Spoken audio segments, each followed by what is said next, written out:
जैसा कि आप स्क्रीन पे देख सकते हैं, शुगर लेवल्स अगर आप कहीं भी जाते हैं, किसी भी फिजिशियन के पास जाते हैं, तो वहाँ पे HbA1c टेस्ट बहुत कॉमनली ऑर्डर होता है।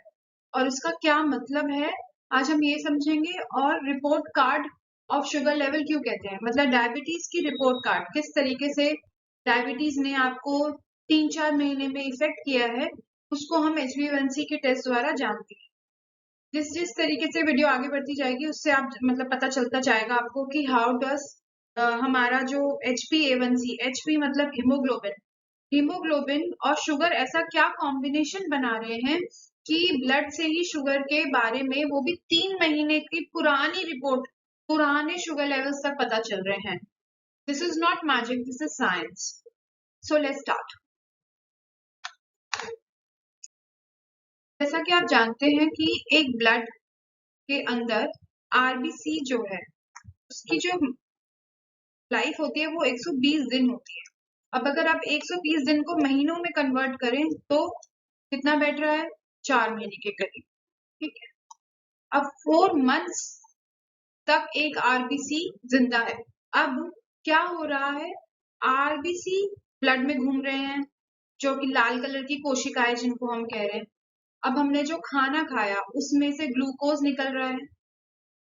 मान लीजिए डायबिटीज है पेशेंट को, तो खाना खाने के बाद जो ग्लूकोज है वो इंसुलिन के द्वारा अलग अलग ऑर्गन्स में तो नहीं जा पाया, तो इसका मतलब वो ब्लड में ही घूम रहा है।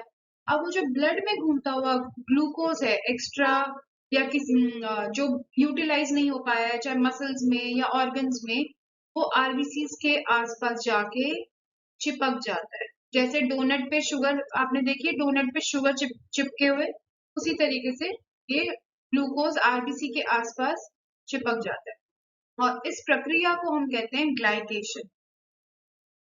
और इससे जो बनता है उसे कहते हैं ग्लाइकोहीमोग्लोबिन। तो ग्लूकोज जाके जब आरबीसी के ऊपर स्टिक हो जाए, जैसे कि डोनट या फिर पेस्ट्री के ऊपर शुगर, तो इस प्रक्रिया को ग्लाइकोहीमोग्लोबिन कहते हैं। और उस आरबीसी की ब्लड स्पैन, मतलब जो लाइफ स्पैन है, वो 120 दिन होने की वजह से ये 3 से 4 महीने तक लेवल्स बता सकता है। क्योंकि आप ये देखिए कि अगर उसने एक बार ग्लाइकेशन कर दिया तो वो नॉन ग्लाइकेशन तो नहीं हो पा रहा, अनग्लाइकेशन तो नहीं हो पा रहा, तो 3 महीने तक वो ग्लाइकेशन लेवल मेंटेन रहेगा। मान लीजिए किसी का हीमोग्लोबिन HbA1c 6% है। अब 6% का मतलब क्या हुआ कि कंटिन्यूसली 135 मिलीग्राम पर डीएल तक के उसने ग्लूकोज लेवल मेंटेन किया है ब्लड ने। और वो 135 मिलीग्राम पर डीएल जब हीमोग्लोबिन पे जाके चिपकता है तो उसकी वैल्यू 6% आती है।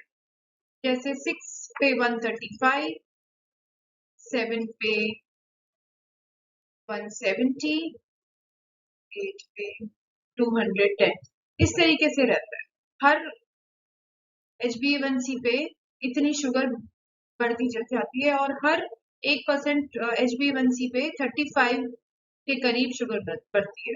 35 मिलीग्राम पर डीएल के करीब की शुगर बढ़ती है।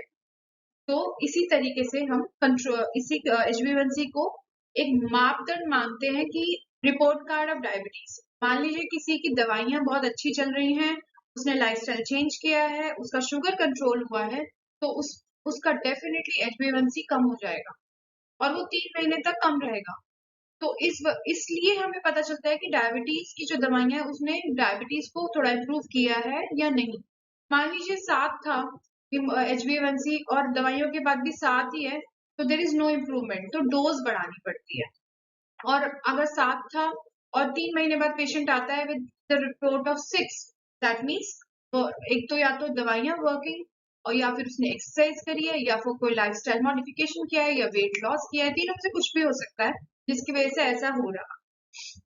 जैसा कि आप स्क्रीन पे देख रहे हैं, यहाँ पे 5.7 से नीचे हम लोग मानते हैं कि डायबिटीज नहीं है, 6.5 मानते हैं कि डायबिटीज है, और उसके बीच का जो है वो प्री डायबिटीज वाला एरिया है।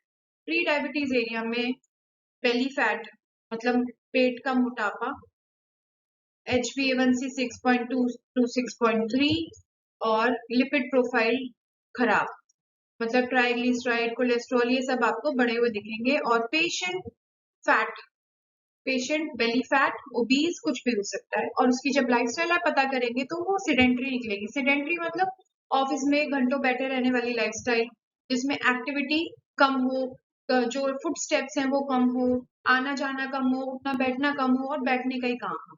सो this is how we measure HbA1c। और ये इसीलिए कहते हैं कि डायबिटीज जो है उसका रिपोर्ट कार्ड HbA1c है, क्योंकि ये 3 महीने तक का काउंट दे रहा है। और इसका प्रिंसिपल यही है कि आरबीसी की जो लाइफ स्पैन है वो 120 दिन है। तो एक साल में कितनी बार HbA1c करवाएं रिपोर्ट कार्ड को मेंटेन करने के लिए? एक साल में अगर हम 4 महीने के बाद भी करवाते हैं तो भी हम 3 बार हमें HbA1c ईयरली करवाना ही चाहिए। So this is how we do. अब थोड़ी सी समरी, ये प्रिस्क्रिप्शन पे क्या लिख के आ सकता है? प्रिस्क्रिप्शन में या तो सिर्फ A1C लिखेंगे या फिर ग्लाइकेटेड हीमोग्लोबिन लिखा आ सकता है। यस, ये ब्लड टेस्ट है और ये एक एवरेज ब्लड शुगर निकालता है। और एवरेज किसकी? 3 मंथ्स की।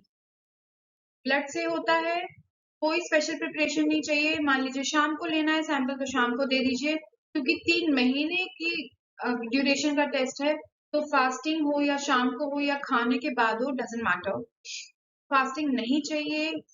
कोई भी जेंडर करवा सकता है, बच्चा बूढ़ा हर कोई करवा सकता है। डायबिटीज जो छोटे बच्चों वाली है उसमें भी हो सकता है और इसी से ही डायग्नोसिस बनती है डेफिनेटली। एज ग्रुप, कोई भी एज ग्रुप, छोटे बच्चों में टाइप 1 के लिए, बड़े में टाइप 2 के लिए, यंग में भी टाइप 2 या फिर मोडी के लिए।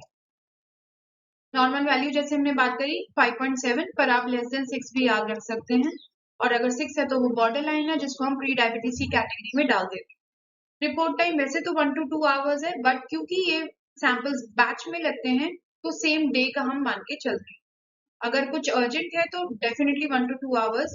In fact half an hour is also good. Cost 300 से 600 रुपए कुछ भी रह सकता है depending upon your area.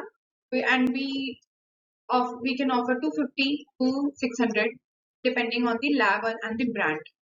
Now this is the machine which we use. इसमें यहाँ पे सैंपल लग जाते हैं, ये रिएजेंट्स हैं और यहाँ पे ग्राफ बनता है। It is very accurate. इसका जो प्रिंसिपल है वो HPLC है and this is the most sensitive principle for any haemoglobin estimation, specially sickle cell anaemia, thalassaemia या फिर HbA1c जैसे parameters. So this is the machine.